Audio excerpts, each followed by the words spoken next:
Hello, everyone. Welcome back to In Your Prime. I'm Rue. And I'm Cam.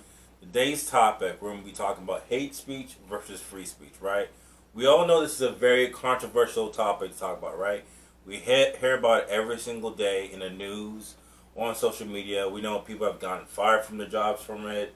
We know people have gotten hurt from it. Canceled. Yes, so this is a very touchy topic. So for today's episode, right, we're not going to talk about it from like points and tips.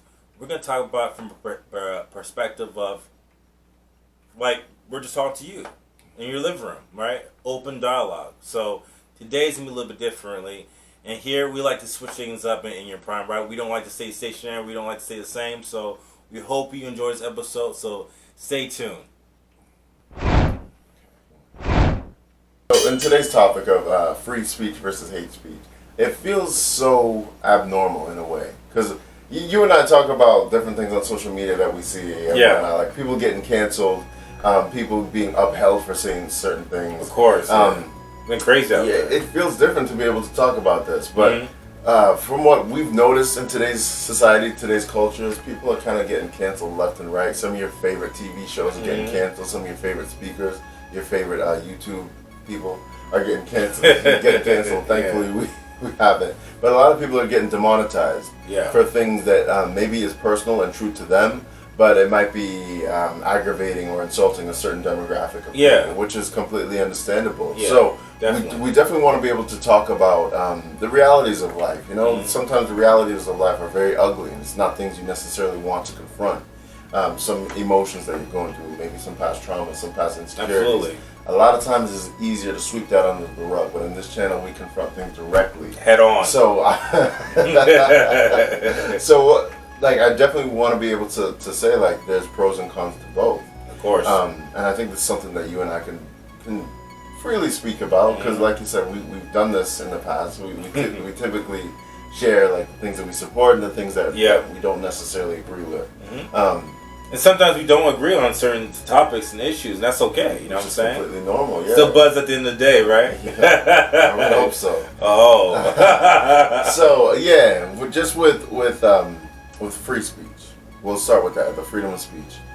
I think it's hard to even say like what falls under the umbrella of the positive of free speech. So first we'll get into the pros. Yeah. Let's talk about like what's good about free speech. In your mind, what do you think is what sets our country apart from so many other ones that don't practice free speech, or might in theory say that they practice free speech but have like this totalitarian government? Like, what do you think is so good about our country that we allow free speech? I mean, I think free speech is essential to the complete rise of our country in a sense, because you think about free speech isn't just tie into you saying whatever you want. Free speech ties into like free ideas, free thinking, you know what I mean?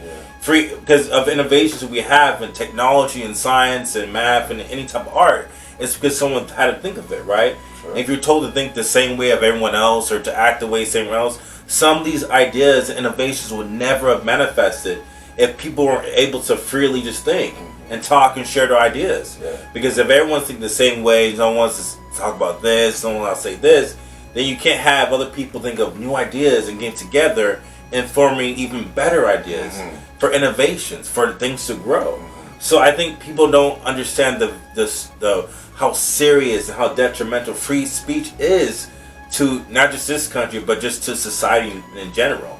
So in a way, you're saying free speech has enabled us to be able to come up with new ideas for technology, for kind of the way our whole government is structured. Like, we're able to come up with new ideas because people have the ability to speak their mind. Exactly. Men and women, boy and girl, adult, child, it didn't really matter, right? So yeah, I would definitely agree with that. I think without the ability to speak, you know, without the ability to freely express yourself, what new knowledge are you gaining? Unless someone has the ability to challenge you on something and say something maybe not negative towards you, but something contradicting.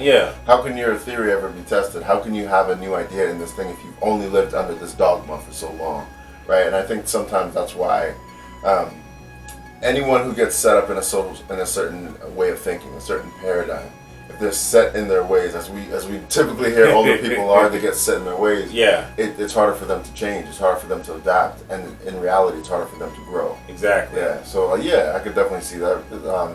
One of the reasons why we need freedom of speech is the reason to be able to change and grow. Absolutely. So for sure.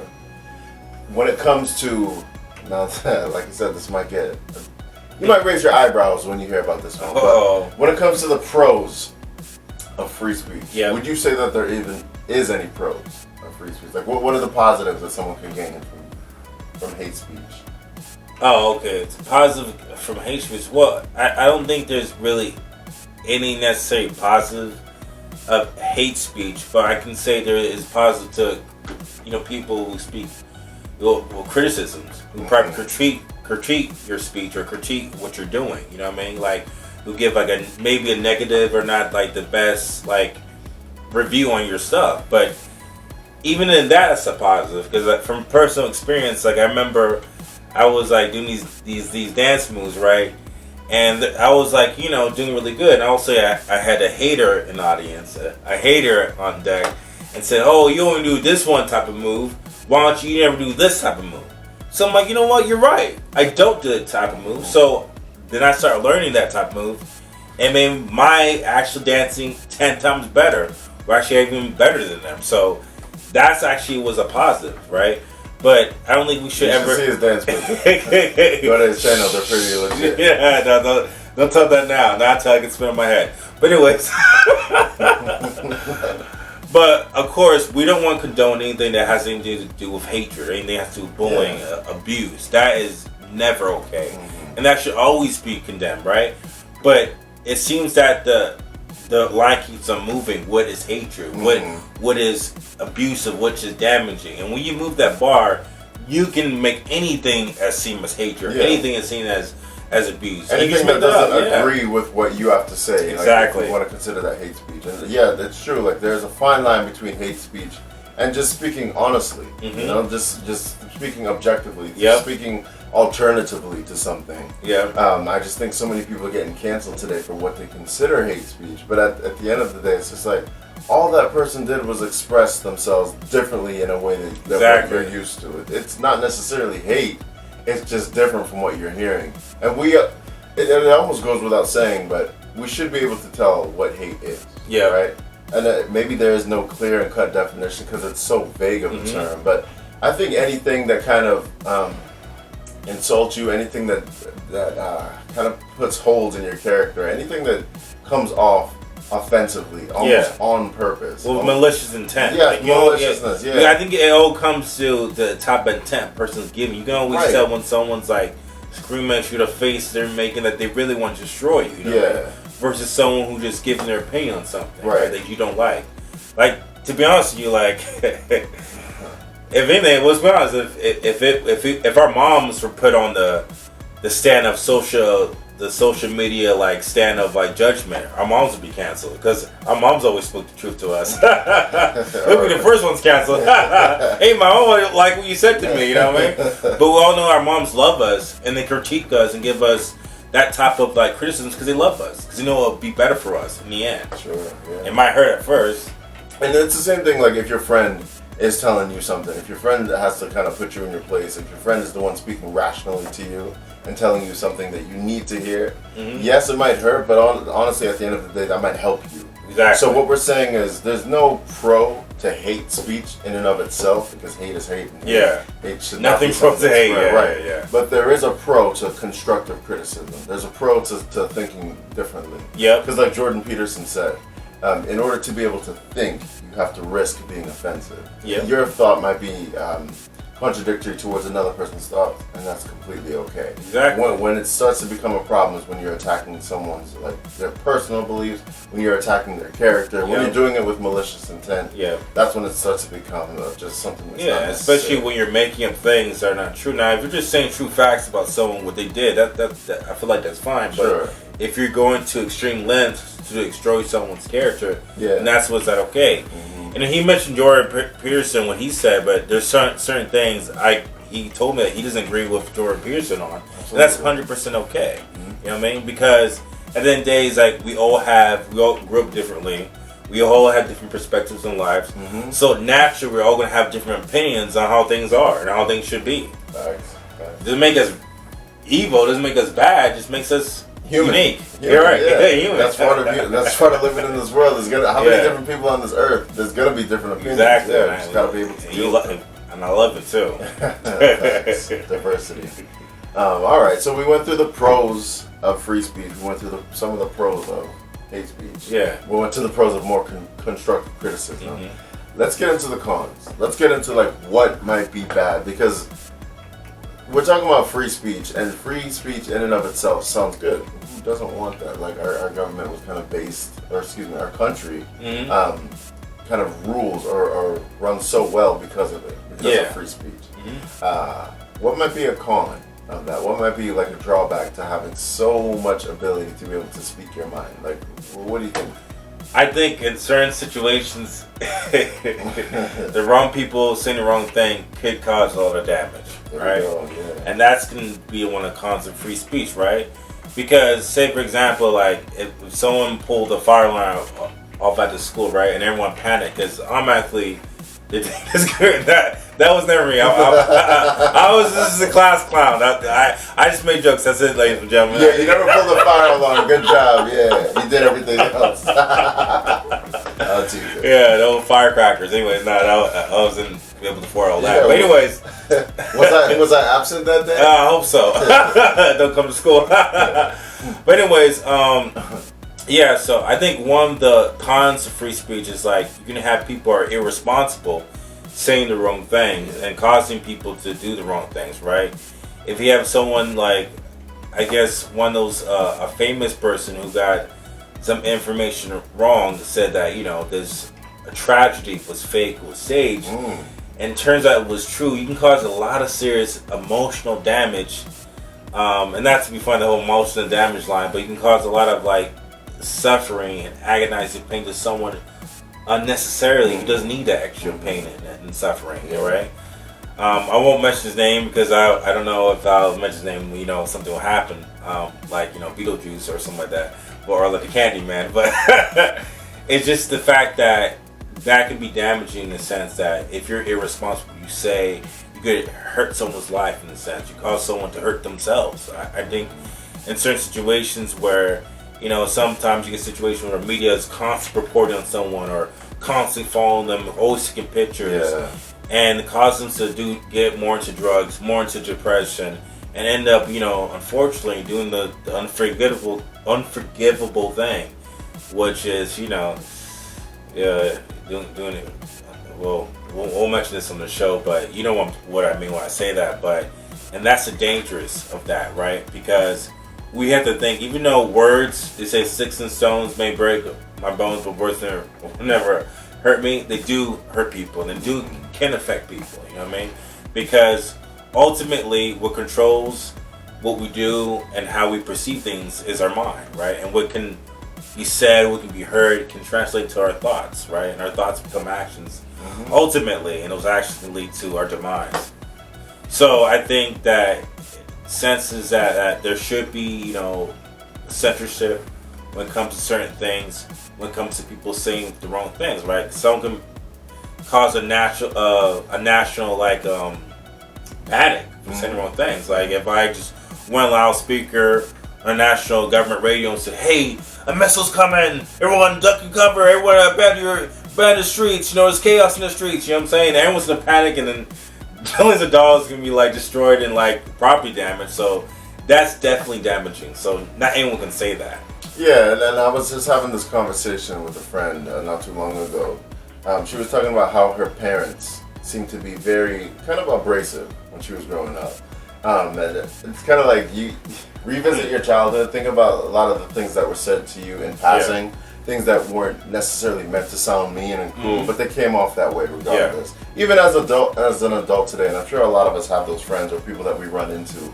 Sometimes people say things to you, not necessarily with malicious intent, but not knowing at the same time how it will affect you. Like maybe to them, this is just how they speak, but to you, that's like, wow, where did that come from? Why'd you have to say that? So in a way, freedom of speech, it can be taken a little bit too far. Like, people think that they have the right to say anything, which you do. You have the right to say it, but it's like, how helpful, how effective is it if you do say this thing? Yeah. Like, think before you speak. Exactly. And how could it damage someone, what you're saying? Right. Negatively, how can it help? How can it hurt? You know? So, yeah, that's kind of just to say that there is a con. There is a setback. There's some potential risk that you're flirting with if you don't give yourself the ability to speak before you think. Because that is very important. Exactly. Or, excuse me. Think before you speak.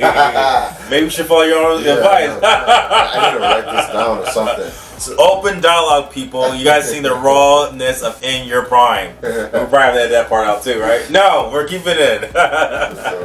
Alright, so yeah, we went over some of the cons of free speech. Let's talk about the cons of hate speech, which should already go without saying. But clearly the word hate, I don't know, just you bring up the word, you already start to feel a little down. You bring up the word, you start to think of like pain and trauma and insecurities, insults and things like that. Hate speech to me is not effective. To me, it just it separates, it divides, it sets dogmas. It kind of trickles into people's lives for generations and generations. Yeah, it gets spread like a virus. Let's say that someone said something hateful to someone as a child. Yeah. Clearly, and maybe they're not even thinking about it in the moment, but that will tend to affect them when they're a young adult, to the point where they're a parent, and then they're trickling down that same pain to the next generation, so on and so forth. Generational trauma. Yeah, and it's a shame because I see it a lot in my line of work. Yeah. But at the same time, like, it can still be dealt with. You can still learn to use certain coping skills, and that's one thing we try to help you out with on this channel. But if it does occur, and if it keeps occurring from the same person consistently, it might be time to distance yourself from that person. It might be time to distance yourself from that social media network that you keep listening to that only harbors hate speech. Because, ladies and gentlemen, if you're not aware of it, sometimes the channels that we follow, they might be entertaining. Yeah. They might be kind of funny. Yeah. They might bring you a sense of kind of distraction from the mundane. Entertainment. Yeah. Right, but really listen to that person's content. Are they consistently talking about hate speech towards another individual or another group? You will be able to tell this because most of the time hate speech doesn't actually come with facts. Yeah. It's more driven by opinions. Yeah, and it's that person's personal opinions. It's not really driven by any, like, can I test this in the court of law? It's more based on whether or not that person's feeling good or not. It's emotional based, right? Yeah. And you guys, you have to understand is that a lot of your channels that you watch and that you listen to, they intentionally say things to try to, like, get you guys to watch and have more views. So they might not necessarily want to say what's factual, that is actually like intelligently correct. They might just say things to get clicks, to get views, to get you guys emotionally involved. So say things that are like just profound, things that might be aggravating. Because I know certain times people are pouring things. I'm just like, why does that matter? Why does it make sense to be important that? Yeah. But I know why they're doing it because they just need clicks, they just need views. And that's just the harsh reality of life. But don't let that control you. Because I remember one thing a psychological person said, not a psychological person, but was he a psychologist? Yes, that's it, right? The one thing they said that always stuck with me, right? If you control what goes into the mind, you control the mind, right? So if you're always consuming negativity, like hate speech, it controls your mind. Like a lot of people, like we have these people who like go out and terrorize society. They've been constantly listening to videos or documentaries, whatever it is, on hateful things, a hateful way of thinking, where it completely consumes their mind, the way of thinking.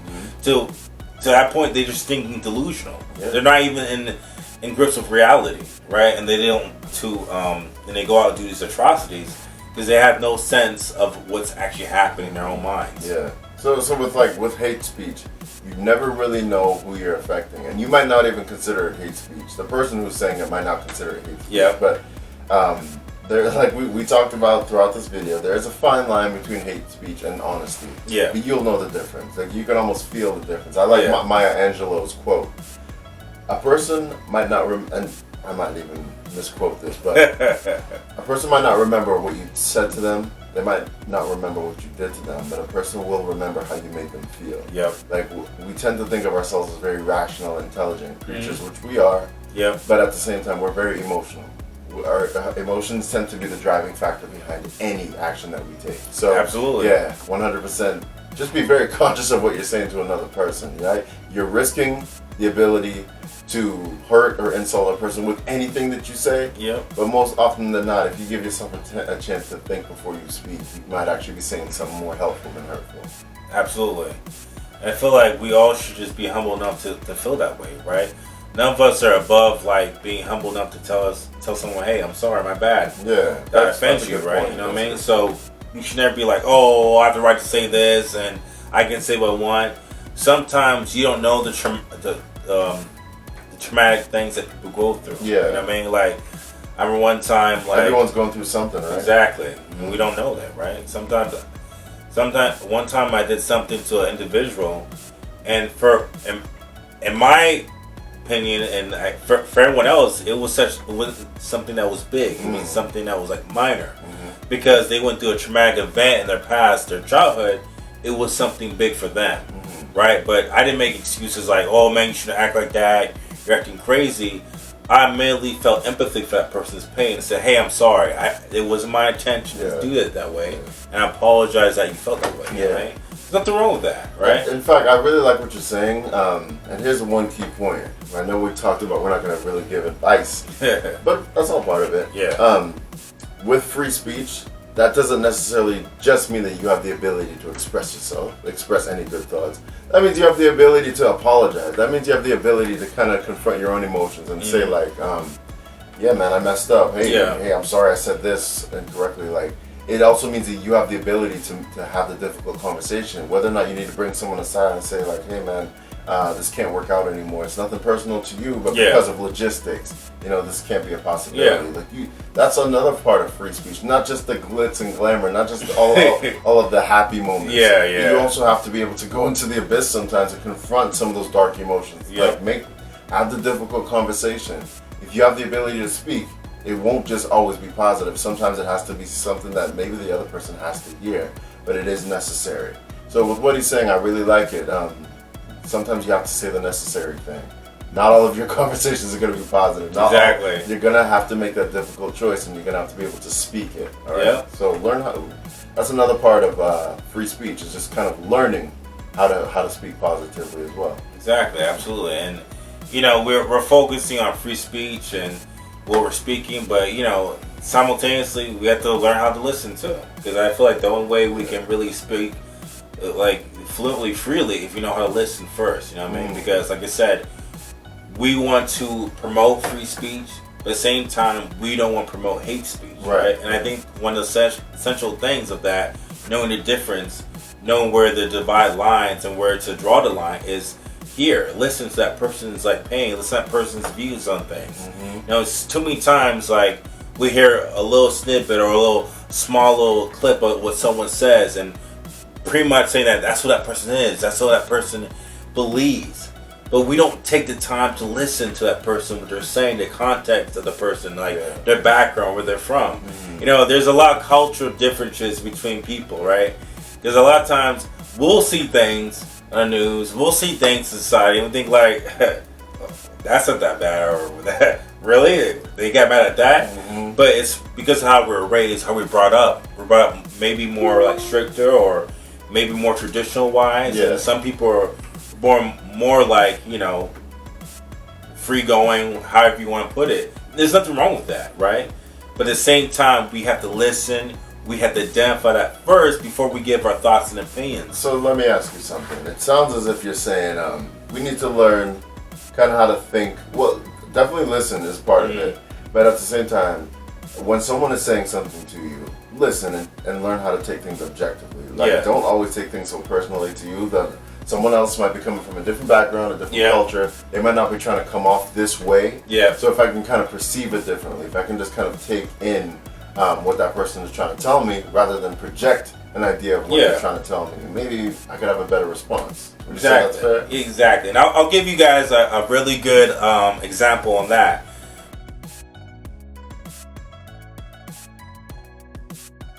Right, like this. I come from a family where my dad, he's not really a loud speaker. He kind of talks not really soft, but he's not really a loudspeaker, right? Sure. And I remember I was going to my friend's house, and one of the parents was very loud. She would speak very loud, and as a child, I would get scared of it, and be like, "Oh, she's shouting at me, and she must be angry." But I didn't realize that's just how she talks. You know what I mean? That's just her personality. You know what I'm saying? And as I got older, I realized that's what it was. She's not shouting at me. She's not upset. That's just how she talks. That's her mannerisms, right? Yeah. And so we all need to identify that and think about that when we're having dialogues with people, right? Because I could take that offensively, be like, "Oh man, she shouted at me," and get scared and start crying, which initially I felt like doing, but then over time I realized that's just a culture thing. You know what I mean? Everyone in her family like that. They're loud speakers. I come from a family where people talk softer. You know what I mean? So that's one example for that we need to identify when we're having dialogues with people. You understand that, okay, this person's coming from this point in their life where they're angry, or this person's younger, so they have a more a younger view on it, or this person's coming from a place of a war veteran, so they're more angry about certain things, or more sad, or have more knowledge about, or maybe even more structured. Exactly. Sometimes when you come from more of that background, you tend to have more of a routine. More, exactly. More structure. Yeah. So when I talk to older people, I get that to consideration. You know what I'm saying? And that all comes into talking freely, right? Because like I said, we want to have a free conversation without being rude, disrespectful, and hateful. Yeah. And to identify where that line is drawn, we have to identify where that person comes from. You know what I mean? Look at things objectively. Yeah. In fact, I bring it up a lot, but with Robert Greene, he talks about getting outside of yourself in conversation. Really try to put yourself in that other person's shoes, and even ask yourself, what is it like to be like them? Mm-hmm. What would life be like if I was this person? If I was Rue, what would my life be like? So. No, I'm joking. If you want to ask yourself that in conversation before you get in conversation with someone, I think that could help. I think that's something that I've been trying to practice lately. What is it like to be that person? Yeah. And it honestly helps to take the sting out of conversation. Absolutely. Most of the time we take things personally because of the way that we perceive it. Mm-hmm. But if I just learn how to see things differently, if I learn how to kind of get outside who I think Kem is and really dig into that person's mind, it's kind of like, oh wow, I can see their point of view. Doesn't necessarily mean that I agree with it, but I could see it. And at the same time, maybe we can actually develop something from this. Maybe the two of us, kind of like we brought up, can bring our ideas together and form something even better. So. And I think the biggest essential thing about that is when you know about someone and the background and kind of identify it, you can start the conversation with a common ground, something you guys both have in common, right? So that takes the sting, like you said, off the conversation. It takes off if there's any prior to the conversation, any type of kind of anxiety or any type of kind of tension. It takes it off of that, because now I know maybe you come from a large family, I come from a large family. Mm-hmm. We can talk about that. So now we have a common goal. We have a common purpose in conversation. Not really a purpose, but something we can both identify or have common ground on, right? Yeah. Okay. So I guess with the topic of free speech versus hate speech, we talked about it. There's a fine line between the two, but I think what it really comes down to, like we just spoke about, was just knowing the difference between hate speech and something that's honest, because in any conversation, we have the ability to offend another person through our ideas. We never know when we're really coming off as too aggressive or even effective. But at the end of the day, with awareness, we can improve our conversations. We can be able to tell, all right, this person comes from this background. Maybe I shouldn't say this. Or what is the best way to come across to this person? What is a more effective thing to say? Once again, try to put yourself in another person's shoes. That's always helpful for me.